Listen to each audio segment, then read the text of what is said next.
여러분 안녕하십니까. 그러면 기출문제집 121페이지 투자론 78번부터 할 차례입니다. 78번 121페이지 다음 자료를 이용하여 대상부동산의 대부 비율 론 투 밸류 얼마나 부동산 값어치에 대해서 대부받았느냐를 구하시오. 대부 비율을 구하라고요. 자, 보니까 매매 가격이 1억 원이고 순영업소득이 1,000만 원이고 부채 감당률이 1.4고 대출 조건은 저당 상수가 0.102다. 이거는 이자율 8%, 기간 10년을 계산했을 때 저당 상수 공식을 적용하니까 이렇게 나왔다는 얘기고, 상환 조건은 연 1회 원리금 균등 상환이다. 저당 상수를 곱해서 나오죠.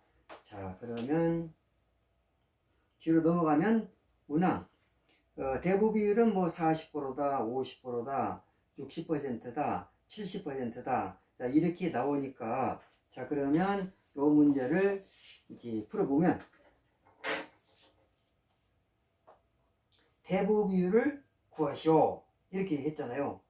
그러면 우선 이제 그 LTV로 얼마이냐 이렇게 하고, 그 다음에 저 DTI로 또 규제하고, 근데 DTI 대신에 DCR Debt Coverage Ratio, 요게 부채 감당률인데 부채 감당률로도 규제할 수 있어요. 이렇게 규제하고 또 이렇게 규제하는데, DCR 부채 감당률로도 규제하는데, 바로 그 DTI하고 DCR은 역수관계예요. 부채 감당률은 역수관계예요. 그래서 부채 감당률이 주어지면 걔를 뒤바꾸면 DTI가 돼요. 그래서 부채 감당률이 1.4기 때문에 여기서 얘가 1.4로 부채 감당률이 1.4로 주어졌기 때문에 얘를 역수관계를 취하면 결국 DTI는 얼마가 되냐, 그래서 1.4분의 1이 된다. 그러면 10분의 14니까 그러면 2, 5, 10, 2, 7, 14, 7분의 5잖아요. 7분의 5. 나눠지지 않으니까 DTI를 7분의 5라고 하고, 그러면 순영업소득이 얼마냐? 1,000만 원이죠. 그러면 1,000만 원 곱하기 DTI 얼마요? 7분의 5. 7분의 5. 요걸 곱했더니, 그러니까 1,000만 원 중에서 7분의 5를 부채 상환에 써먹었더니 그 부채 상환 금액이 도대체 얼마씩 지급되고 있느냐. 그러면 요게 얼마냐면, 지금 그 부동산 가격이 1억 원이에요. 1억 원. 그러고 1억 원에 대해서 근데 1억 원에 대해서 다 대부를 해준 게 아니죠. 응? 그 LTV로 규제한다고 했잖아. 그래서 LTV로 규제해서 요 정도만 대부해 주기로 했고, 그러면 이게 대부 금액이죠. 곱하기 뭐냐, 저당 상수 0.102를 곱했더니 이렇게 나오는 거예요. 그러면 LTV가 얼마였길래 이런 일이 벌어지냐, 이거 아니에요? 그러면 부모 오른쪽에는 여기 1억 원 곱하기 0.102 하니까 얼마요? 여기 1,000, 하여간 1,020만 원이 되잖아. 1,020만 원. 그죠? 1억 원 곱하기 0.102 하면 1,020만 원 곱하기 LTV잖아, 이게. 그러면 LTV는 얼마냐, 이거요. LTV는 이 두 개 곱해서 여기 나왔으니까, 그럼 LTV는 1,000만 원 곱하기 7분의 5 그리고 얘를 얘로 나눠야 되잖아. 지금 LTV를 곱해서 등식 오른쪽이니까. 그러면 나누기 얼마요? 20 만원이다. 이렇게 나누요. 하여간 나누기, 곱하기 해도 되고, 나누기로 해. 곱하기로 하면 이렇게 되고, 나누기로 하면 나누기 표시하면 되고, 그렇게 되니까 결국 이걸 계산하면 1020분의 1000이 되고, 거기다가 7분의 5를 곱하면, 그러면 이게 뭐냐? LTV가 나온다 이거예요. 자, 다시 한번 계산하면, 자, DCR은 부채 감당률은 LTV하고 역수관계다. 1.4로 주어졌으니까 DTI는 1.4분의 1이 된다. 그러면 14분의 10이니까 7분의 5가 DTI다. 맞아요? 맞죠? 역수관계 취했죠? 7분의 5다. 그러면 DTI 1000만원 중에서 7분의 5만큼을 부채 상환에 써먹을 수 있다. 그 원리금으로 그만큼 나간다 이거예요. 근데 원리금은 얼마 빌렸길래 그러냐? 1억 원 빌렸고, 그 중에 이제 맞아요?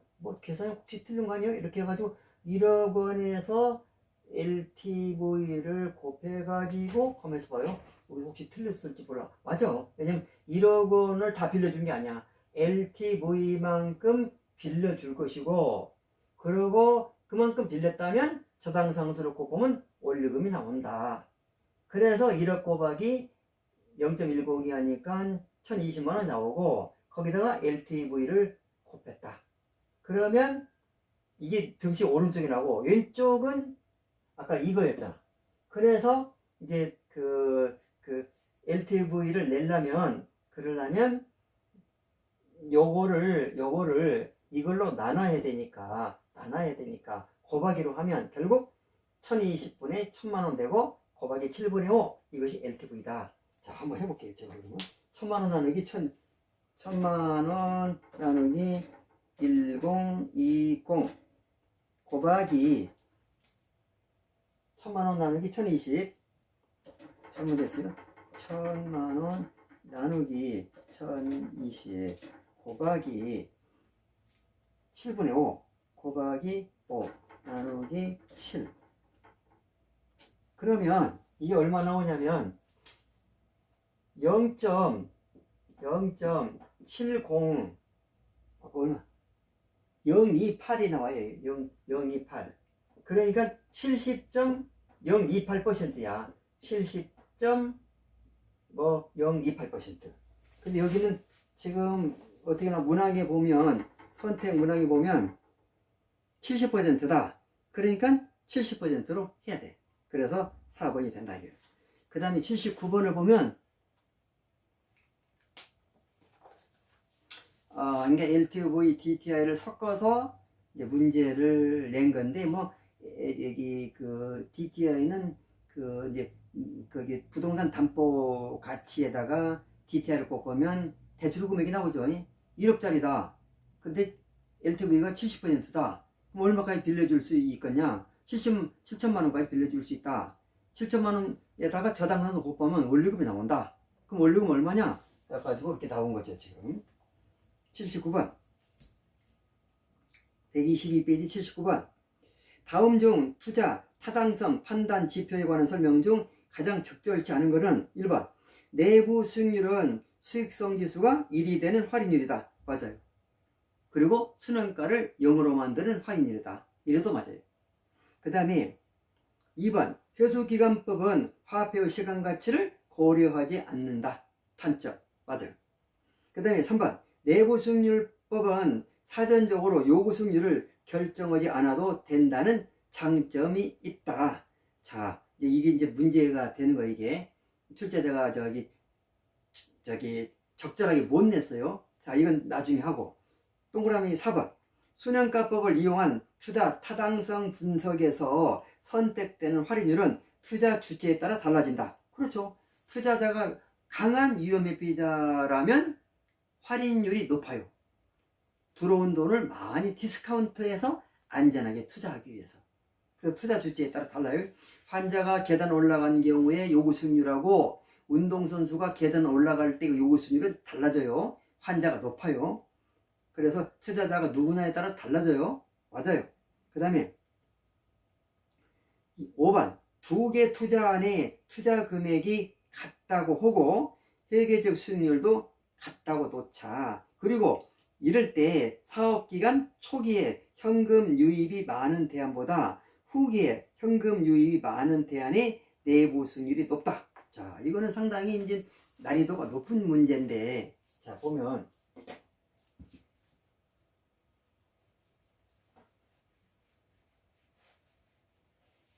자, 보시면,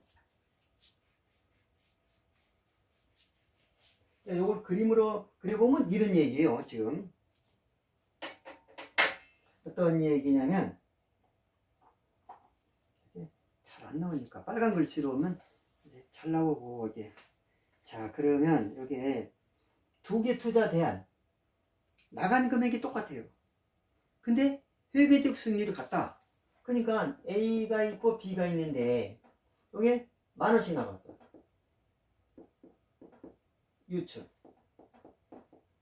회계적 수익률, 회계적 이익률. 이거는 초기에 들어왔던 말기에 들어왔던 회계적 이익률은 같아. 10,000원 나가서 3,000원 들어왔다. 근데 이거는 초기에 들어와서도 3월달에 3,000원 들어왔어도 30%, 12월 말에 3,000원 들어왔어도 30% 똑같아. 이렇다 이거. 현금 흐름이 지금 초기에 들어왔는지 나중에 들어왔는지 그런 건 안 따지고 있는 게 회계적 이익률이야. 자, 이렇게 됐을 때 사업기간 초기에 현금 유입이 많이 들어온 경우하고 후기에 현금 유입이 많이 들어온 경우하고 내부 수익률이 어떠냐 그 얘기요. 자, 그러면 지금 이렇게 됐잖아요. 그러면 예를 들어서 이제 10,000원이 나갔단 말이에요. 지금 제로 시점에서 10,000원이 똑같이 나갔는데 10,000원이 똑같이 나가서 근데 돈이 지금 여기는 3월 달에 3,000원 30%니까 여기는 10월 달에 3,000원이 들어왔다. 요건 3월 달에 들어왔고 10월 달에 들어왔다. 회계 기간은 1년이에요. 1월부터 12월 말까지. 이럴 때 10,000원 나가고 동일하다. 회계적 수익률이 같다. 다만 이 지금 돈 들어온 시점이 다르고 있어요. 지금 어떠냐? 사업기간 초기에 현금 유입이 많이 요것이 들어오고 얘는 늦게 들어와. 이랬을 때 순현가를 0으로 만드는 할인율은 A 10,000원 유출후현가죠. 유입후현가하고 유출후현가가 같으면 순현가가 제로요. 유입후현가 빼기 유출후현가 니꼬르 제로. 따라서 얘하고 똑같이 10,000원이 돼야 돼. 그래서 얘가 10,000원이 돼야 되는데 그래서 그 유입후현가하고 유출후현가하고 똑같이 10,000원이 돼야 되는데 여기에서 3,000원만 딱 들어왔다면 그러면 이게 10,000원을 못 만들잖아. 이게 아무리 할인을 적게 한다고 해도. 그러니까 여기에서 3,000원이 아니고 여기서 15,000원이 들어왔다고 하자. 왜냐면 요거는 13,000원이 들어왔다고 하고 13,000원 30%니까 13,000원이 들어왔다고 하자. 여기도 13,000원이 들어왔다고 하자. 왜냐면 적어도 30% 이익이 나면 3,000원의 이익이 생길 테니까. 그러니까 3,000원 이익이 생겨서 그 3,000원하고 투자된 10,000원하고 더해서 13,000원이 딱 들어오고 끝났다. 이렇게 됐을 때 내부 수익률은 늦게 들어왔잖아요. 10개월 후에. 따라서 13,000원 1 플러스 X에 10승을 해갖고 얘가 1.3이 나와야 돼. 밑에가.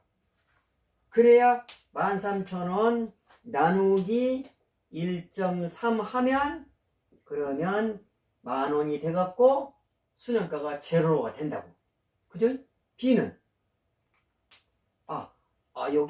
요게 3개월 후면 하여간 맞아요. 요거 3개월 후도 똑같아. B는 B도 10,000원이 나갔는데 들어온 것이 13,000원 들어오잖아. 그러고 1 플러스 Y 요거는 이제 요거 A가 3개월 후죠. 그러니까 얘 삼성이라고 해야지. 이게 얘는 10개월 후에 들어오니까 그래서 요게 삼성이고 얘는 10개월 후에 들어오니까 B가 10개월 후에 늦게 들어오잖아. 이게 얘가 10승. 그러면 1 플러스 Y의 10승도 1.3을 만들어야 돼. 그래야 13,000원 나누기 1.3하면 10,000원이 돼가지고 순환가가 제로 돼. 그러면 두 가지를 정리하면 1 플러스 X의 3승에서 1.3이 나와야 되고 1 플러스 Y의 10승 해서 1.3이 나와야 되니 분모가 1.3이 나와야 10,000원 돼서 순환가 0으로 만드니까 그러면 요거 10승이네. X가 그냥 Y가 그냥 이걸 따지는 거야 지금. X가 그냥 Y가 그냥 뭐가 크겠어요? X가 크지. 왜? X가 크지. X가 커. 왜? 그 이유는 뭐냐? 얘는 3승밖에 안 되니까 그래서 그냥 1 플러스 X 또 1 플러스 X 또 1 플러스 X 세 번을 곱해갖고 1.3을 만들어야 되니까 얘는 1 플러스 Y 또 곱하기 1 플러스 Y 얘를 10번을 곱해갖고 여기 1.3을 만들어야 되니까 그러니까 얘가 Y는 X보다 적은 숫자가 되어도 10승이 붙으니까 얘는 3승밖에 안 되는데 그러니까 Y는 X보다 작아야지 승이 크니까 3승보다 10승이 그래서 이게 뭐냐면 늦게 들어온 것이 내부 승률이 Y가 XY가 이게 내부 승률인데 이게 0을 만들기 위한 미지수 XY를 취했기 때문에 그래서 XY가 내부 승률인데 그래서 늦게 들어온 거에 내부 승률이 작다. 자 그렇게 돼야 되는데 어떻게 표현하고 있어요 지금? 사업기간 초기에 현금 유입이 많이 들어온 것보다 후기에 현금 유입이 많이 들어온 대안이 낮다. Y가 X보다 작다. 해야 되는데 크다고 했으니까 5번은 틀렸어요. 그리고 이제 저는 3번도 답이라고 해야 된다. 그렇게 말하고 있는데 왜 그러냐면 3번을 읽어보면 내부 수익률 법은 내부 수익률 투자 판단하기 이전에 사전적 어떤 사건 투자에서 사건은 뭐요? 투자 판단은 사건이지 무슨 판단을 또 하겠어요. 그래서 투자 판단 이전에 요구 수익률을 결정하지 않아도 된다. 요구 수익률을 몰라도 된다는 얘기인데 그건 틀린 거야. 내부 수익률하고 요구 수익률하고 비교해서 투자를 수락 여부를 결정할 텐데 내부 수익률법을 미리 판단하는 데 있어서 요구 수익률을 몰라도 된다. 그럼 말이 안 되는 거야. 출제자가 뭐를 미스했느냐? 내부 수익률 법이 아니고 Internal Rate of Return Method 이런 법이 아니고 내부 수익률이어야 맞아. 이게 IIR 법이 아니고 그냥 IIR이야 돼. 그래서 이 법을 썼기 때문에 얘가 틀린 거야. 이렇게 표현했어야 이 말이 이제 맞는 거야 이게. 그래서 5번이 답이 되는데 왜냐면 내부 수익률을 내는 데 있어서는 그냥 순환가를 0으로 만드는 미지수 X를 구하면 되거든요. 요구 수익률을 몰라도 되지. 순환가를 0으로 만드는 미지수 X를 구하면 그것이 바로 내부 수익률인데 요구 수익률 알 필요 뭐 있어. 그러나 내부 수익률 법을 적용하기 위해서는 내부 수익률이 요구 수익률보다 큰가 작은가를 판단해야 하기 때문에 그렇게 돼요. 얘는 출제자가 이걸 문제를 조금 부적절하게 냈어요. 잘못 냈어요. 부정확하게 냈어요. 그 다음에 80번 마지막으로 투자론의 마지막 문제 80번. ABC 세 개의 부동산에 대한 투자 성과 측정을 통해서 다음과 같은 결과를 얻었다. 결과에 대한 설명 중 가장 바르지 않은 거, 틀린 거. A 부동산, B 부동산, C 부동산이 있는데 수익률 기대치가 10%, 14%, 14% 있고 수익률 편차, 위험이죠. 여기 7%, 15%, 16% 있고 이 부동산 A, B, C하고 금융상품과 포트폴리오를 만약에 구성한다면 그러면 이제 상관계수를 따져봐야 되겠죠. 원래 상관계수는 이 부동산과 그 마이너스 상관계수를 나타내는 금융상품을 선택해야 되는데 지금 금융상품이 두 개야. 주식하고 채권. 근데 다 상관계수가 보니까 마이너스가 붙은 게 하나도 없어. 전부 다 플러스야. 그렇다면 이제 어떤 상관계수가 그래도 그 중에서 낫냐 이걸 따지는 거예요. 자, 우리가 상관계수를 아까 좀 공부했는데 또 한번 이거를 한번 생각해 보면, 아이고,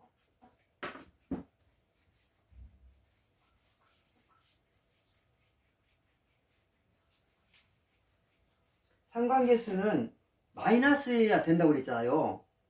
우상과 양산을 만들어야지 우상과 비원 만들면 안 된다고, 이제 플러스는 안 좋다고 그랬잖아요. 근데 여기는 다 플러스야. 그럼 플러스 중에 어떤 플러스가 차라리 그러면 낫냐? 자, 상관계수가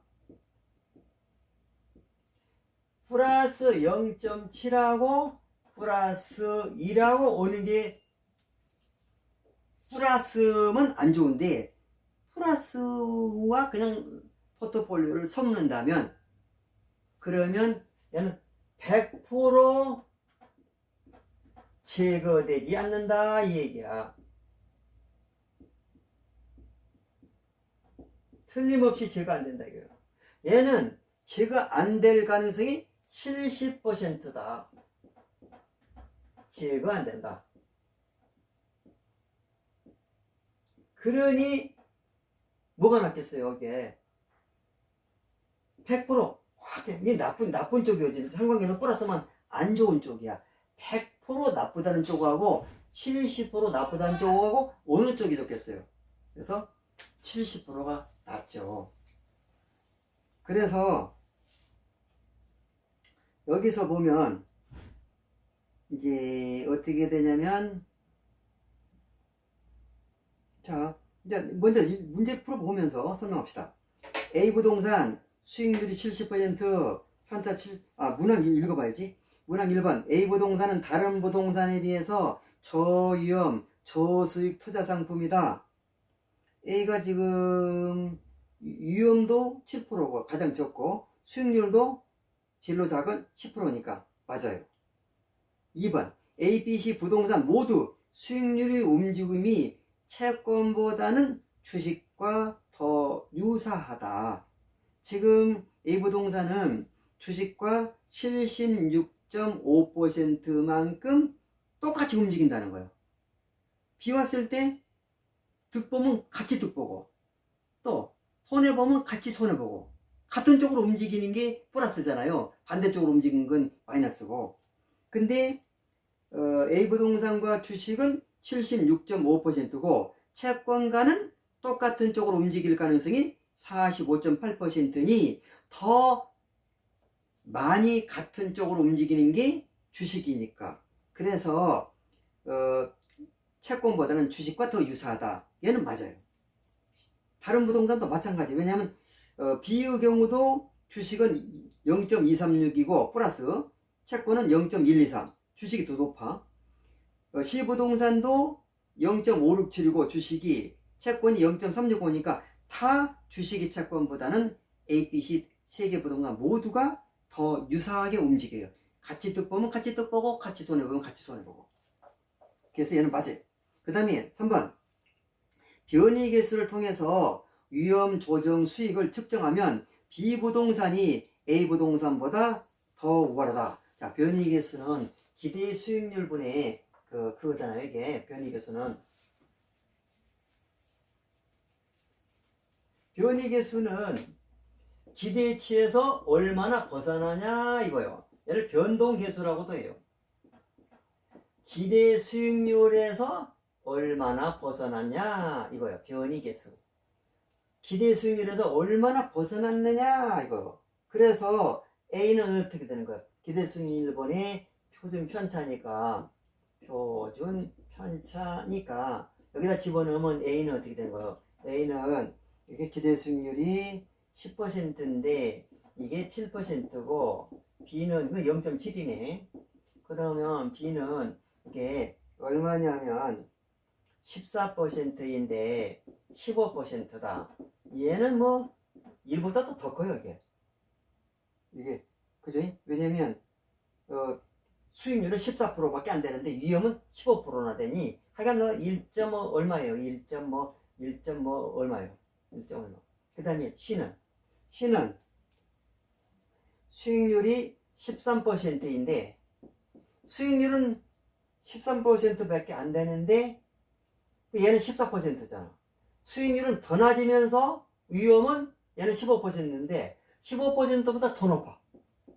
그러니까 일단 B와 C를 비교해 보면 C는 수익률은 B보다 작으면서 위험은 C는 B보다 더 높아. 수익은 더 작으면서 위험은 더 높아. 그러면 당연히 B와 C를 비교해서 뭐를 버려버려야 돼?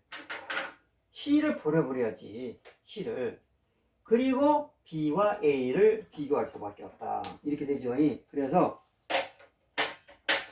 변이계수를 통해 측정하면 이제 C를 버려버리고 B와 A보다 따져야 되는데 근데 어느 게 우수해? A, B 중에는 A는 0.7밖에 안 되고 B는 1.0 얼마 아니니까 A가 더 우수하죠. 그래서 맞고 이제 원래는 B와 C를 비교해서 B를 선택하고 B와 A를 비교해야 되는데 그 과정을 지금 누락시켰고 4번 평균 분산 결정법을 따를 경우에 투자자는 C 부동산을 투자 대상에서 배제하고 왜? C는 가장 수익률은 C는 어떻게 되냐면 이제 C를 이제 배제한다는 거는 C를 배제하는 것은 사실 여기 평균 분산 결정법을 따를 수가 없어요. 왜? 수익률도 같지도 않고 표준 편차 위험도 같지도 않기 때문에 평균 분산 결정법을 따를 수가 없고 이 부분 좀 부정확하게 돼 있고 그럼 변이계수로 선택한다면 어떻게 할 것이냐? 변이계수로 평균 분산 결정법은 적용이 안 되는데 또 적용한다고 해버렸으니까 이건 좀 잘못된 지문이고 그러면 변이계수로 만약에 판단한다면 어떻게 되는 거예요? B와 C의 비교해서 C는 버리고 B를 선택해야 되겠죠. 그래서 C는 버리고 이제 B와 A 중에서 골라야 된다. 이제 변이계수로 하면 얘가 맞아. 그러니까 편익금 분산 결정법으로 하지 말고 변이계수를 쓰면 이랬어야 되는 건데 그게 좀 부정확하게 됐고 그 다음에 5번 금융상품과 결합한 포트폴리오를 구성한다면 타 금융상품과 상관계수가 낮은 B부동산이 가장 낫다. 만약에 금융상품과 고른다면 채권과 골라야 돼. 왜? 채권이 더 상관계수가 플러스이면서 작으니까. 그런데 A, B, C 세 개 중에서 한 개의 부동산만 채권하고 결합한 것으로 택한다면 어느 것이 더 낫냐? 지금 A, B, C 세 개 부동산 중에 주식이나 채권이나 상관계수가 플러스이면서 가장 높은 것이 A고 C는 두 번째 높고 B가 상관계수가 가장 적으니까 플러스일 때는 상관계수가 낮은 것이 더 좋으니까 그래서 B 부동산이 더 타당하다. 그래서 5번은 맞고 그래서 여기서 그래서 이제 보면은 3번이 틀렸다는 게 뭐냐면 변이계수를 통해서 측정하면 B 부동산이 A보다 더 우수하다. 어떻게 우수해 이게 변이계수가 큰데 변이계수가 작은 걸 골라야 되는데 왜? 기대치에서 작게 벗어나야 되잖아, 이게. 얘는 1%일 때, 여기에 그 0.7% 벗어난 것이고, 얘는 1%일 때 1.2를 벗어났더니, 많이 벗어나면 위험하잖아요. 그래서 3번이 틀렸습니다. 여기까지 해서 투자론은 강의를 다 마쳤고, 다음 시간부터는 금융론 강의하고, 그 다음에는 평가론 강의하겠습니다. 여러분 수고 많았습니다.